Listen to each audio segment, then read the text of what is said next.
ವೀಕ್ಷಕರೇ, ರಾಜ್ಯ ರಾಜಕಾರಣದಲ್ಲಿ ಅದರಲ್ಲೂ ಈ ಮುಖ್ಯಮಂತ್ರಿ ಬದಲಾವಣೆ ವಿಚಾರಕ್ಕೆ ಸಂಬಂಧಪಟ್ಟ ಹಾಗೆ ಒಂದಿಷ್ಟು ವಿಚಾರಗಳು ದಿನೇ ದಿನೇ ಗರಿಗೆದರ್ತಾನೆ ಇದ್ದಾವೆ.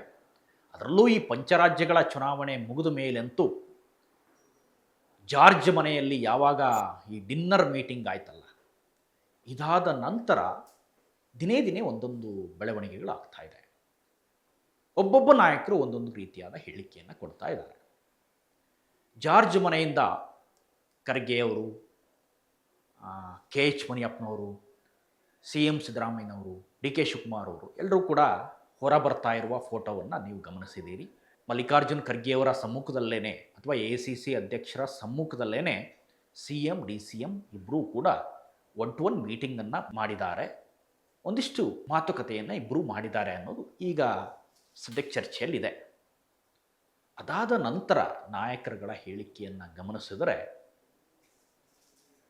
ಒಂದು ರೀತಿಯಲ್ಲಿ ವಿಚಿತ್ರ ಅನಿಸುತ್ತೆ, ಅಥವಾ ಸ್ವಲ್ಪ ಯಾಕೋ ಬೇರೆ ಟರ್ಮ್ ಪಡ್ಕೊಳ್ತಾ ಇದೆ ಅನಿಸುತ್ತೆ. ಇತ್ತೀಚೆಗೆ ರಾಜಣ್ಣವರು ಒಂದು ಹೇಳಿಕೆಯನ್ನು ಕೊಡ್ತಾರೆ. ಸಿದ್ದರಾಮಯ್ಯನವರು ಯಾವುದೇ ಕಾರಣಕ್ಕೂ ಕೂಡ ಕೆಳಗಿಳಿಯಲ್ಲ, ಒಂದು ವೇಳೆ ಸಿದ್ದರಾಮಯ್ಯವರು ಇಳಿದ್ರೂ ಕೂಡ ಪರಮೇಶ್ವರ್ ಅವರು ಮುಖ್ಯಮಂತ್ರಿ ಆಗ್ತಾರೆ ಅನ್ನೋ ಹೇಳಿಕೆ. ಯಾವಾಗ ರಾಜಣ್ಣ ಈ ಹೇಳಿಕೆಯನ್ನು ಕೊಟ್ಟರಲ್ಲ, ಇದಾದ ನಂತರ ಡಿ ಕೆ ಶಿವಕುಮಾರ್ ಕೂಡ ಒಂದು ಅಚ್ಚರಿಯನ್ನು ಹೇಳಿಕೆ ಕೊಟ್ಬಿಟ್ರು. ಹೌದು, ಮುಖ್ಯಮಂತ್ರಿ ಬದಲಾಗ್ತಾರೆ ಅಥವಾ ಇಳಿತಾರೆ ಅಂತ ನಾನು ಎಲ್ಲೂ ಹೇಳಿಲ್ಲ, ಮುಖ್ಯಮಂತ್ರಿ ಯಾವ ಕಾರಣಕ್ಕೂ ಕೂಡ ಬದಲಾಗಲ್ಲ ಅನ್ನೋದು ಕೂಡ ಡಿ ಕೆ ಶಿವಕುಮಾರ್ ಅವರ ಹೇಳಿಕೆ. ಜಾರ್ಜ್ ಮನೆಯೇ ಯಾಕೆ ಶಕ್ತಿ ಕೇಂದ್ರ ಆಯಿತು ಅಂತ ಒಂದಿಷ್ಟು ಹಿನ್ನೆಲೆಯನ್ನು ನೋಡಿದರೆ, ಕೆಲವು ದಿನದ ಹಿಂದೆ ಅಥವಾ 15 ದಿನಗಳ ಹಿಂದೆ ಜಾರ್ಜ್ ಅವರನ್ನು ರಾಹುಲ್ ಗಾಂಧಿ ಮನೆಗೆ ಕರೆದಿದ್ರಂತೆ, ದೆಹಲಿಯ ನಿವಾಸಕ್ಕೆ. ರಾಜ್ಯ ರಾಜಕಾರಣದಲ್ಲಿ ಏನೇನಾಗ್ತಾ ಇದೆ, ಯಾರಾದರೂ ಒಳ್ಳೆಯದು, ಯಾರು ನಿಲ್ಲಿಸಬೇಕು, ಯಾರು ನೇರಿಸಬೇಕು ಅನ್ನೋ ನಿಟ್ಟಿನಲ್ಲಿ ಜಾರ್ಜ್ ಅವರ ಜೊತೆ ಒಂದಿಷ್ಟು ಒನ್ ಟು ಒನ್ ಮೀಟಿಂಗನ್ನು ನಡೆಸಿದ್ರಂತೆ. ಅದಾದ ನಂತರವೇ ಜಾರ್ಜ್ ಮನೆ ಶಕ್ತಿ ಕೇಂದ್ರ ಆಗಿದೆ, ಅಥವಾ ಜಾರ್ಜ್ ಮನೆಗೆ ಹೋಗಿಯೇ ಮಾತುಕತೆ ನಡೆಸಿದ್ದಾರೆ ಅಂತ. ಸೊ ಯಾವಾಗ ಜಾರ್ಜ್ ಮನೆಯಲ್ಲಿ ಮಾತುಕತೆ ಆಯಿತೋ, ಸಿದ್ದರಾಮಯ್ಯ ಆಪ್ತ ಬಣದ ಸಚಿವರು ಕೂಡ ಒಂದಿಷ್ಟು ಆ್ಯಕ್ಟಿವ್ ಆದರು. ಜಾರಕಿಹೊಳಿ ಮನೆಯಲ್ಲೂ ಕೂಡ ಮೀಟಿಂಗ್ ಮಾಡಿದರು.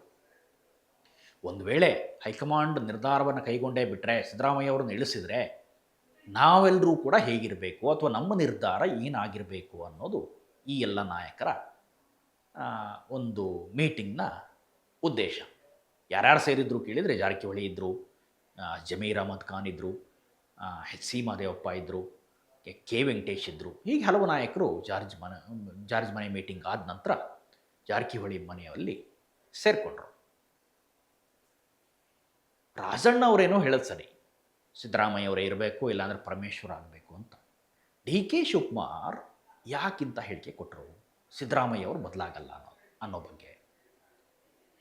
ಡಿ ಕೆ ಶಿವಕುಮಾರ್ ಅವ್ರಿಗೆ ಏನು ಸುಳಿವು ಸಿಕ್ತು? ಡಿ ಕೆ ಶಿವಕುಮಾರ್ ಅವ್ರಿಗೆ ಏನಾದ್ರು ಮಾಹಿತಿ ರವಾನೆ ಆಗಿದೆಯಾ ಜಾರ್ಜ್ ಮನೆಯಿಂದ? ಅಥವಾ ಸಿದ್ದರಾಮಯ್ಯ ಅವರು ಯಾವಾಗಲೂ ಹೇಳ್ತಾ ಇರ್ತಾರೆ, ಯಾವ ಕಾರಣಕ್ಕೂ ಕೂಡ ನಾನು ಸಿಟ್ಟು ಬಿಟ್ಟು ಇಳಿಯಲ್ಲ, ಒಂದು ವೇಳೆ ಇಳಿಬೇಕು ಅಂತಂದ್ರೆ ಅದು ರಾಹುಲ್ ಗಾಂಧಿ ಹೇಳಬೇಕು ಅಂತ. ಹಾಗಾದರೆ ರಾಹುಲ್ ಗಾಂಧಿ ಏನಾದರೂ ಸಂದೇಶವನ್ನು ಡಿ ಕೆ ಶಿವಕುಮಾರ್ ಅವರಿಗೆ ಕೊಟ್ರಾ ಅನ್ನೋದ್ರ ಮೇಲೆ ಈಗ ರಾಜಕೀಯ ನಿಂತಿದೆ, ಅಥವಾ ಸಿಎಂ ಬದಲಾವಣೆ ವಿಚಾರ ನಿಂತಿದೆ. ಹೇಳಿ ಕೇಳಿ ಕೆಲವಷ್ಟು ವಿಚಾರಗಳನ್ನು ನೋಡಿದ್ರೆ ಎಲ್ಲೋ ಒಂದು ಕಡೆ ಡಿ ಕೆ ಶಿವಕುಮಾರ್ ಅವರಿಗೆ ಎಲ್ಲದೂ ಕೂಡ ನೆಗೆಟಿವ್ ಆಗುವಂತಲೇ ಕಾಣಿಸ್ತಾ ಇದೆ. ಎಷ್ಟು ದಿನ ಅಸ್ಸಾಂ ರಾಜ್ಯಕ್ಕೆ ಅಂತ ಅಲ್ಲಿ ಕಳಿಸ್ಬಿಟ್ರು, ಅಸ್ಸಾಂ ಉಸ್ತುವಾರಿ ನೋಡ್ಕೊಳ್ಳಿ ಅಂತ.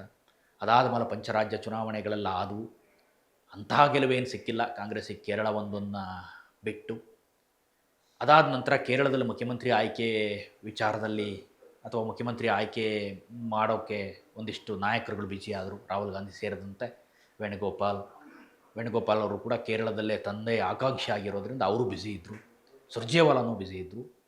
ಈಗ ಕರ್ನಾಟಕದ ಬಗ್ಗೆ ಸ್ವಲ್ಪ ತಲೆ ಕೆಡಿಸ್ಕೊಳ್ತಾ ಇದ್ದಾರೆ, ಅಥವಾ ಕರ್ನಾಟಕವನ್ನು ನೋಡ್ತಾ ಇದ್ದಾರೆ ಅಂತ. ಹಾಗಾಗಿಯೇ ಜಾರ್ಜವನ್ನು ಕರೆಸ್ಕೊಂಡು ಒಂದಿಷ್ಟು ವಿಚಾರ ವಿನಿಮಯವನ್ನು ಮಾಡ್ಕೊಂಡಿದ್ದಾರೆ, ಕರೆಸಿ ಕೇಳಿದ್ದಾರೆ ಅನ್ನೋದು. ಸೊ ಹೈಕಮಾಂಡ್ ಏನು ನಿರ್ಧಾರ ತೆಗೆದುಕೊಳ್ಳುತ್ತೆ ಅನ್ನೋದು ಬೇರೆ. 2 ವರ್ಷದ ಒಪ್ಪಂದ ಆಗಿರುತ್ತೋ, ಅಥವಾ ಈಗ 3 ವರ್ಷವೂ ಕಳೆದೋಗಿದೆ. ಈಗ ನೆಗೆಟಿವ್ ಯಾಕೆ ಆಗ್ತಾ ಇದೆ ಅಂತ ನೋಡಿದರೆ, ಇವೆಲ್ಲ ಅಂಶಗಳಿಗೆ ಪರಿಗಣನೆ ಅದು. ಹಿಂದೆ ಎಲ್ಲ ಇಷ್ಟು ದಿನ ಬ್ಯುಸಿ ಇದ್ದರು ನಾಯಕರು ಅಂತ, ಈಗ ಮುಂದೂ ಕೂಡ ಬ್ಯುಸಿ ಇದ್ದಾರೆ. ಕಾರಣ ಏನು? ಜುಲೈ ತಿಂಗಳಲ್ಲಿ ಮುಂಗಾರು ಅಧಿವೇಶನ ಬರುತ್ತೆ. ಅದಾದ ನಂತರವೇ ಸುಪ್ರೀಂ ಕೋರ್ಟ್ ಒಂದು ಖಡಕ್ ಖಡಕ್ ಸೂಚನೆಯನ್ನು ನೀಡಿದೆ ರಾಜ್ಯ ಸರ್ಕಾರಕ್ಕೆ ಅಥವಾ ರಾಜ್ಯ ಚುನಾವಣಾ ಆಯೋಗಕ್ಕೆ. BBMP ಚುನಾವಣೆಯನ್ನು ಈ ಹಿಂದೆ ಜೂನ್ ಅಂತ್ಯದೊಳಗೆ ಮಾಡಬೇಕು ಅಂತ ಹೇಳಿತ್ತು. ಈಗದು ಆಗಸ್ಟ್ 31ರೊಳಗೆ ಮಾಡಲೇಬೇಕು ಅನ್ನುವ ಕಂಡೀಷನನ್ನು ಹಾಕಿದೆ. ಸೆಪ್ಟೆಂಬರ್ 30ವರೆಗೂ ಟೈಮ್ ಕೊಡಿ ಅಂತ ಕೇಳಿತ್ತು ರಾಜ್ಯ ಸರ್ಕಾರ ಅಪೀಲ್ ಹೋದಂಥ ಸಂದರ್ಭದಲ್ಲಿ. ಆದರೆ ಆ ನಿರ್ಧಾರಕ್ಕೆ ಸುಪ್ರೀಂ ಕೋರ್ಟ್ ಅಸ್ತು ಅಂತ ಹೇಳಿಲ್ಲ.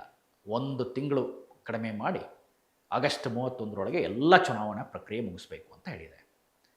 ಈಗ ಎಷ್ಟು ದಿನ ಇದೆಯಪ್ಪ ನೋಡಿದರೆ ಜುಲೈ, ಆಗಸ್ಟ್, 2.5 ತಿಂಗಳು ಇದೆ. ಈ ಸಂದರ್ಭದಲ್ಲಿ BBMP ಎಲೆಕ್ಷನ್ ಬರೋದು ನಿಶ್ಚಿತ ಆಗ್ತಾ ಇದೆ. ಹಾಗಂತ ಈ ಸಂದರ್ಭದಲ್ಲಿ ಸಿದ್ದರಾಮಯ್ಯ ನಿಲ್ಲಿಸ್ತಾರ? 3 ವರ್ಷವೂ ಕಳೆದು ಹೋಗಿದೆ, ಎಲೆಕ್ಷನ್ಗಳು ಹತ್ತಿರ ಬರ್ತಾ ಇದೆ, ಅಧಿವೇಶನವೂ ಬರ್ತಾ ಇದೆ. ಸೊ ಬಹುತೇಕ ಈ ಸಂದರ್ಭದಲ್ಲಿ ಇಳಿಯೋದು ಡೌಟ್ ಅಂತಲೇ ರಾಜಕೀಯ ವಲಯದಲ್ಲಿ ಚರ್ಚೆ ಈಗಿದ್ದಿದೆ. ಹಾಗಾಗಿಯೇ DK ಶಿವಕುಮಾರ್ ಈ ಹೇಳಿಕೆ ಕೊಟ್ಟಿದ್ದಾರೆ. ಸಿದ್ದರಾಮಯ್ಯ ಅವರು ನಿಲ್ಲಿಸ್ತೀವಿ ಅಥವಾ ಮುಖ್ಯಮಂತ್ರಿಯನ್ನು ಬದಲಾಯಿಸ್ತೀವಿ ಅಂತ ನಾವೆಲ್ಲೂ ಹೇಳಿಲ್ಲ, ಅದನ್ನು ರಾಜಣ್ಣವ್ರು ಹೇಳಿದ ಮಾತು ಅಂತ DCM ಹೇಳಿದ್ದಾರೆ. ಸೊ ಹೈಕಮಾಂಡಲ್ಲಿ ಏನೇ ಚರ್ಚೆ ಇರ್ಬೋದು ಅಥವಾ ರಾಜಕೀಯ ವಲಯದಲ್ಲಿ ಏನೇ ಚರ್ಚೆ ಇರ್ಬೋದು, DK ಶಿವಕುಮಾರ್ ಅವರೇ ತಾವು ಒಪ್ಕೊಂಡಿದ್ದು ಇದು ಭಾಳ ಇಂಪ್ಯಾಕ್ಟನ್ನು ಬೀರುತ್ತೆ. ಯಾಕೆಂದರೆ ಎಲ್ಲೋ ಒಂದು ಕಡೆ ತಾನು ರೇಸಲ್ಲಿ ಇಲ್ಲ ಅನ್ನೋದನ್ನು ತೋರಿಸ್ಕೊಡುತ್ತೆ. ವೀಕ್ಷಕರೇ, ಇದಿಷ್ಟು ಈ ಹೊತ್ತಿನ ಅಪ್ಡೇಟ್ಸ್. ಇಂಥದ್ದೇ ಮತ್ತಷ್ಟು ಕಂಟೆಂಟ್ಗಾಗಿ ನೋಡ್ತಾ ಇರಿ ಸುಮನ್ TV ಕನ್ನಡ. ಹಾಗೆಯೇ ನೀವೇನಾದರೂ ನನ್ನ ಚಾನಲ್ನ ಸಬ್ಸ್ಕ್ರೈಬ್ ಮಾಡಿಲ್ಲ ಅಂತಂದರೆ ದಯವಿಟ್ಟು ಈ ಕೂಡಲೇ ಸಬ್ಸ್ಕ್ರೈಬ್ ಮಾಡಿ, ಶೇರ್ ಮಾಡಿ, ಲೈಕ್ ಮಾಡಿ ಮತ್ತು ಕಮೆಂಟ್ ಮಾಡೋದನ್ನು ಮರಿಬೇಡಿ. Thank you.